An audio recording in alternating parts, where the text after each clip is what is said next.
अस्सलाम वालेकुम रहमतुल्लाहि व बरकातहू। प्रोफेसर हकीम अशरफ राना आपकी खिदमत में हाजिर है। उम्मीद करता हूँ आप सब लोग खैरियत से होंगे।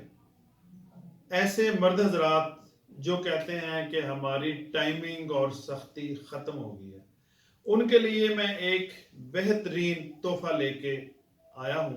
इसको इस्तेमाल करने के बाद आपकी टाइमिंग और सख्ती और जोश वलवले में इंशाल्लाह इतना इजाफा हो जाएगा कि आप खुद परेशान हो जाएंगे।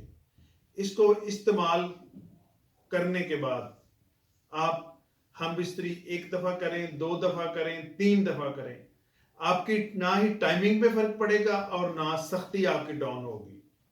और सबसे बड़ा फायदा है, ये मुकम्मल हर्बल कैप्सूल हैं।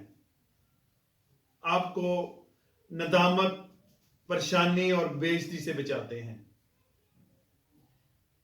सबसे एक और इसका फायदा है कि इसको इस्तेमाल करने के बाद ना ही इसके मुज़र असरात आपके मैदे पे पड़ते हैं, ना कोई मैदे पे ये असरअंदाज होता है, और ना ही इससे कोई सर दर्द वगैरह या कोई और टेंशन बनाते हैं। ये मुकम्मल एक हर्बल प्रोडक्ट है जिसको इस्तेमाल करें और अपनी ज़िंदगी से इंजॉय करें, खुद भी लज्जत महसूस करें और अपने जीवन साथी को भी इंजॉयमेंट कराएं। अपना ख्याल रखें, अपनों का ख्याल रखें। इसी के साथ जाना चाहता हूं, मिलता हूं नेक्स्ट वीडियो में। तब तक के लिए खुदा हाफिज।